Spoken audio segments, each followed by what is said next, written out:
할렐루야. 주님 이름으로 환영하고 축복합니다. 예수왕성교회 이용진 목사입니다. 하나님의 사랑하심과 자비하심이 여러분들의 삶에 넘치기를 간절히 소망합니다. 계시록 7번째 시간 여러분과 함께 하게 되어서 너무나 기쁘고 감사하게 생각합니다. 앞의 내용을 잠깐 리뷰한다면 1장에 무엇이 나왔습니까? 하나님은 누구신가? 예수 그리스도는 누구신가? 그는 알파와 오메가이시고 심판주로 오실 분이시다. 그는 어린 양이시고 교회의 주인이시다. 그는 창조주이시고 모든 주권자이시다. 2장, 3장은 무엇을 말하고 있습니까? 소아시아 7교회를 말하고 있어요. 소아시아 7교회는 모든 교회를 대표한다. 모든 교회를 대신해서 그 말씀을 받는다라고 말씀을 드렸죠. 그들에게 문제가 있습니다. 물론 그렇지 않은 교회도 있는데 어떤 교회는 회개하지 않아서 예수 그리스도를 구주로 영접하지 않아서 주님께 책망을 받는 그런 상황입니다. 하나님은 예수 그리스도를 보내시고 그를 구주로 영접하라고 하십니다. 예수 그리스도를 믿는 자는 하나님을 믿는 것이요, 예수 그리스도를 믿지 않고 배반하는 자는 하나님을 믿지 않고 배신하는 자이다 라고 말씀하고 있습니다. 참된 예배가 바로 그것에서 갈립니다. 예수 그리스도를 구주로 모시는가? 예수 그리스도를 바로 섬기고 있는가? 구주로 섬기고 내 삶의 주인으로 섬기고 나는 그 뒤를 따르고 있는가? 그것이 바로 참된 예배입니다. 그것이 거룩이요, 그것이 정화이고 성화입니다. 주님이 기뻐하시는 예배입니다. 그래서 계시록 4장에 참된 예배가 무엇인가? 천상의 예배는 무엇인가? 하나님이 기뻐하시는 예배는 무엇인가에 대해서 설명하고 있어요. 5장에 보니까 두루마리가 나오는데 그 두루마리를 열 수 있는 자가 있습니다. 어린 양이신 예수 그리스도이십니다.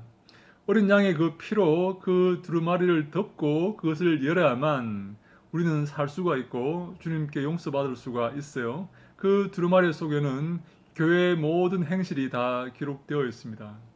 그래서 우리가 그 두루마리를 함부로 연다면 우리는 그 행실의 대가를 받아야 할 것입니다.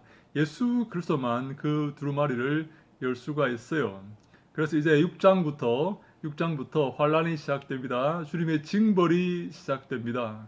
주님의 징계가 시작됩니다. 주님은 교회의 정화를 위해서 징벌을 내리십니다. 회개하라, 돌이키라, 그리하면 살 것이요, 회개하지 않고 교만하고 오만하고 고집을 부리면 죽게 될 것이다 라고 말씀하시면서 6장부터 심판을 예고하시고 심판을 내리십니다.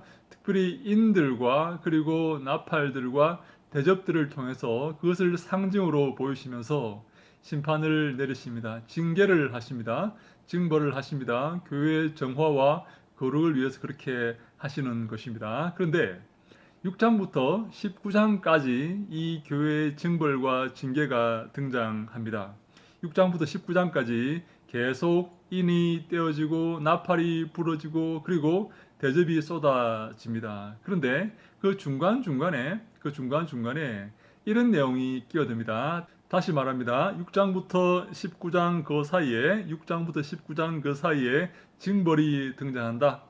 인이 떼어지고 나팔이 부러지고 그리고 대접이 쏟아진다. 그런데 그 중간중간에 그 환란과 징벌 중간중간에 몇 가지 내용들이 계속 반복해서 나오고 있어요. 어떤 내용인가 하면 첫 번째 구원받는 자들은 누구인가? 이 환란 가운데서 구원받는 자들은 누구인가? 예를 들면 14만 4천입니다.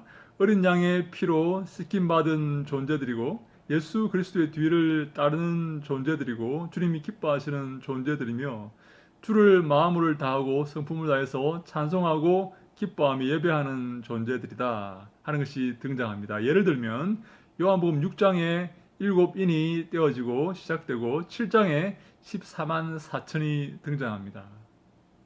그리고 다시 8장 9장에 다시 환란이 등장합니다. 다시 인이 떼어집니다. 그리고 두 번째로 등장할 수 있는 게 뭔가 하면 이 내용을 선포할 사람들이 필요하다 하는 내용이 등장합니다. 그래서 10장에 두 증인이 등장합니다. 이 내용을 누가 선포할 것인가? 이 회개의 내용을 누가 선포할 것인가? 물론 이 회개의 내용을 선포할 때 그는 죽임을 면치 못할 것입니다. 고난과 환난 가운데 동참하게 될 것입니다. 어마어마한 핍박을 당하게 될 것입니다. 그런데 이 내용을 누군가는 전해야 됩니다. 이 환난과 핍박의 주체는 하나님이시고 하나님은 교회의 정화와 거룩을 위해서 이 재앙을 내리고 계신다. 속히 회개하라. 속히 돌이키라. 주님이 기뻐하시는 삶을 살라. 주님이 원하시는 삶을 살라. 그리하면 살게 될 것이고 그렇지 않으면 심판을 면하지 못하게 될 것이다.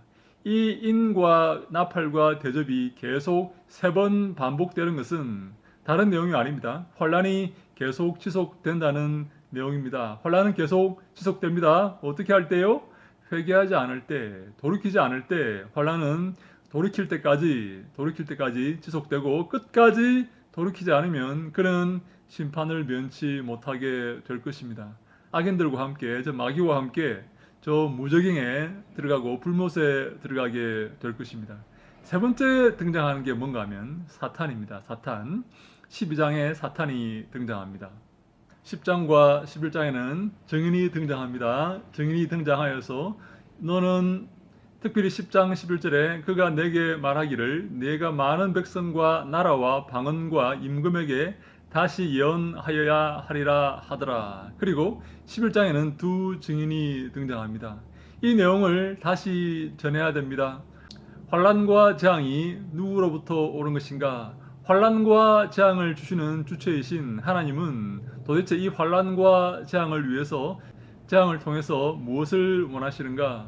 교회의 회개와 정화를 원하신다. 그러므로 교회는 다시금 돌이키라. 근데 10장 11절에는 그 선포가 이제 전 세계로 확대가 됩니다. 교회가 전 세계의 대표이기 때문에 그렇습니다. 교회가 회개하지 않을 때 전 세계는 함께 책망받게 될 것입니다. 교회가 회개하면 전 세상은 함께 복을 얻게 될 것입니다. 교회는 이 세상으로부터 하나님의 것으로 부름받은 그런 모임이기 때문에 그렇습니다. 에클레시아가 그 의미를 잘 설명하고 있죠. 교회는 그런 곳입니다. 그래서 사람들은 교회를 바라보고 있어요. 교회는 희망이고 교회는 대표이고 교회는 그들의 소망입니다. 그래서 이 모든 피조물들은 하나님의 아들들이 나타나기를 고대하고 있습니다. 그리고 마지막으로 사탄이 등장합니다. 사탄은 12장, 13장에 등장합니다. 이 모든 것의 바로 원흉이 사탄이죠. 물론 하나님이 그 뒤에 계십니다.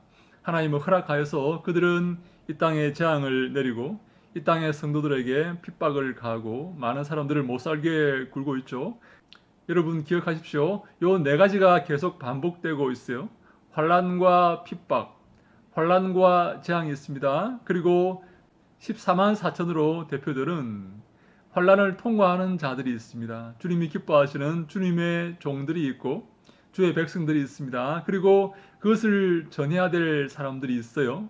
그리고 마지막으로 사탄이 등장합니다.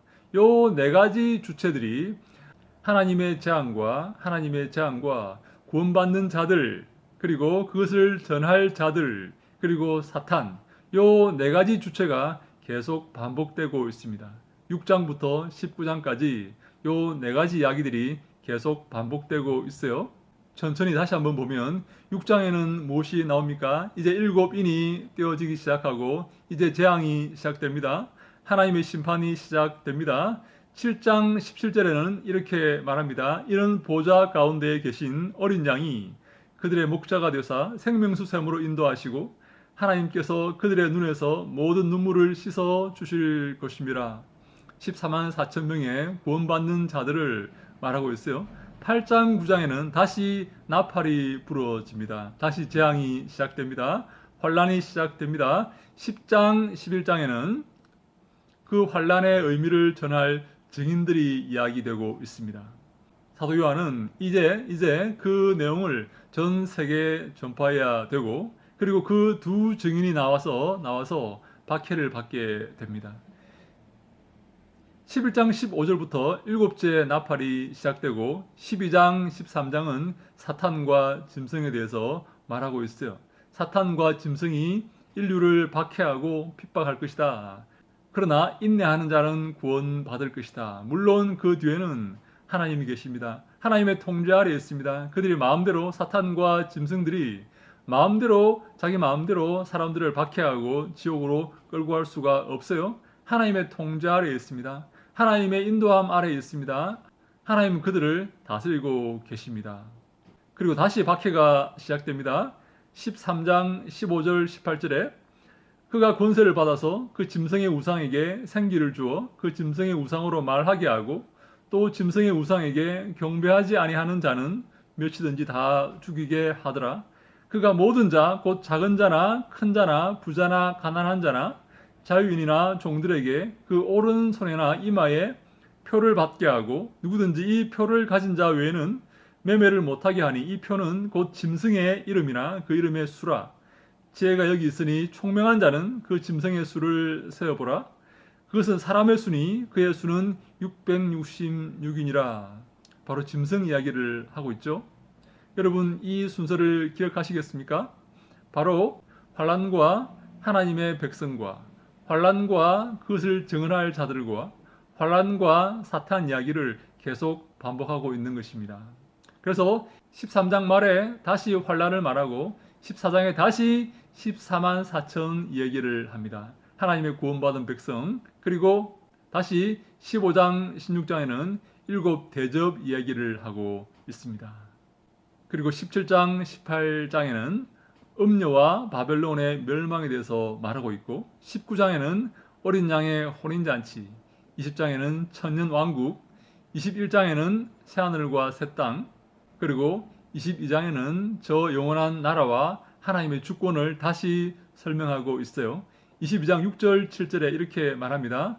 또 그가 내게 말하기를 이 말은 신실하고 참된지라 주 곧 선지자들의 영의 하나님이 그의 종들에게 반드시 속히 되어질 일을 보이시려고 그의 천사를 보내셨도다. 보라 내가 속히 오리니 이 두루마리의 예언의 말씀을 지키는 자는 복이 있으리라 하더라. 아멘. 다시 한번 1장의 그 말씀을 반복하고 있죠. 이 말씀을 지키고 듣고 이 말씀을 듣고 읽고 지키는 자가 복이 있다. 하나님께서 심판하실 것이기 때문에 그렇다라고 말씀하고 있는 것입니다. 사랑하는 여러분, 하나님 우리의 정화를 원하십니다. 우리의 거룩을 원하십니다. 그것을 위해서 징계하실 것입니다. 회개하십시오. 하나님께 돌이키십시오. 하나님이 기뻐하시는 예배를 드리시고 하나님이 원하시는 삶을 사십시오. 그렇게 살지 못하는 사람들이 많이 있어요. 너무나 많이 있습니다. 이 징계가 그치지 않을 것입니다. 우리가 회개할 때까지, 우리가 돌이킬 때까지 하나님의 징계는 그치지 않게 될 것입니다. 이것이 바로 요한계시록의 메시지입니다. 사랑하는 여러분, 이것을 잘 이해하시고 믿음 가운데 서서 주님이 기뻐하시는 삶을 살아 주님의 심판대 앞에서 주님께 칭찬받는 모든 여러분들이 다 될 수 있기를 예수님 이름으로 간절히 축원합니다. 할렐루야, 샬롬.